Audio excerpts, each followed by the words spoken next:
In this video, I am sharing with you my personal story. A story which I have never shared with anyone. Not even my wife. Do you want to know? If yes, let's get started.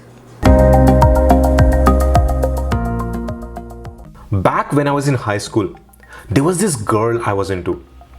She was smart, incredibly beautiful, and best of all, she was really nice to me. We took a few classes together where we sat all throughout the class. Our houses were on the same street, so we sort of walked home together every day after school, which wasn't really far away. We didn't talk much, as I was kinda shy talking to her, but she seemed okay with it. She didn't say much either, but she always looked at me with a smile. One day after our class, she did not walk back home with me. I thought that was strange. But then I saw her girlfriends waiting behind, so I assumed that they had one of those girly events lined up. Next day, when I came to school, I heard the bad news. That my Gina was dating one guy from our school, jerkface, Derek.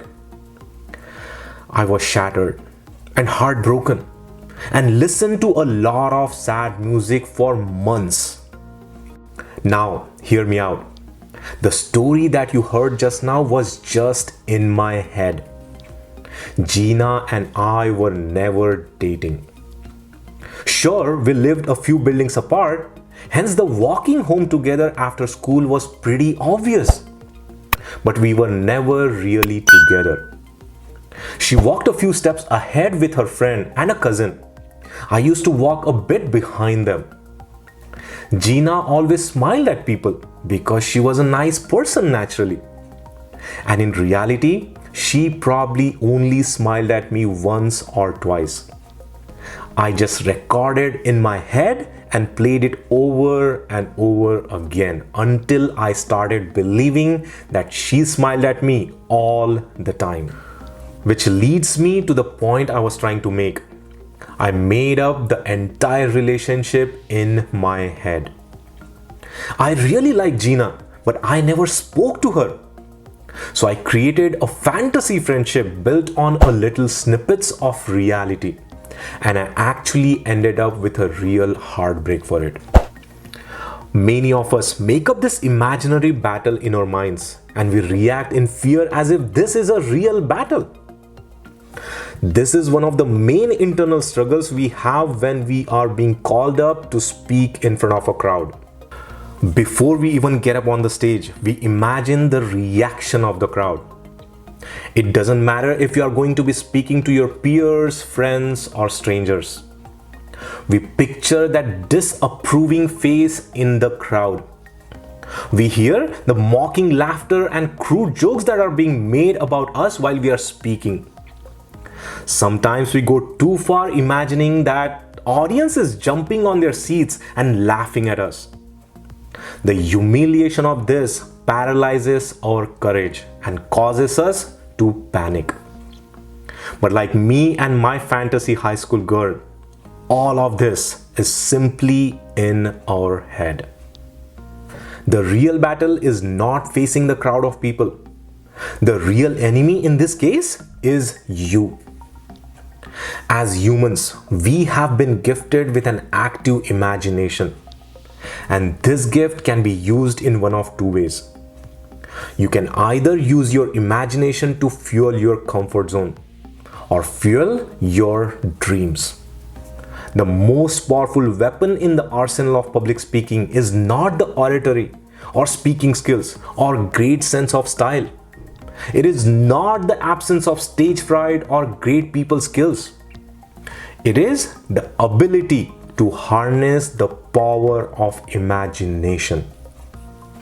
American athlete Michael Strahan said, "We are our own worst enemy. You doubt yourself more than anybody ever will. If you can get past that, you can be successful." And I agree with him 100%. The real enemy is not in the audience. or in the subject you are going to speak of. The real enemy is in your mind and your illusionary imagination. So if I ask you, why do you fear public speaking? You might say, oh, because my speaking skills are bad. My communication skills are not good enough. People doesn't like me. People may misunderstand me. Let's stop making up all those theories on what makes you scared of public speaking and accept the fact that all those excuses you're making up are illusionary imagination, my friend. So stop thinking and start doing. It is not rocket science. There is no monster waiting to gobble you down if you fail to deliver a good speech. People will not mock you if you fumble or forget on stage. Trust your audience. They are not your enemies. So next time if you are at a wedding, get up and raise a toast for a happy couple. At the meeting, get up and voice up your opinion. Sometimes you just need to hear your own voice to slay that fear. Throw yourself into the pool and you will learn to swim. I found these great lines in my son's Winnie the Pooh book. They are profound yet simple. It says, "You are stronger than you seem, braver than you believe, and smarter than you think you are." So if you are ready to take the first step to overcome the fear of public speaking, then I challenge you to perform two things. Number 1, social event. Yes, attend any social event happening in your area at least once a month. Check out the local events page and you will see some kind of event like book reading, poetry event, open mic event, any live event that might throw up an opportunity to speak. A TED event, a Rotary Club, a round table event, even seminar, conference or a meetup, or any place where you can get to see people speak live. And it could be online too because of the current COVID situation we are going through. And number 2, have a conversation with a perfect stranger at least once a week. Now, this one might pose a bit of a problem if you are a naturally shy person. But it can be a lot of fun and you might end up making great friend.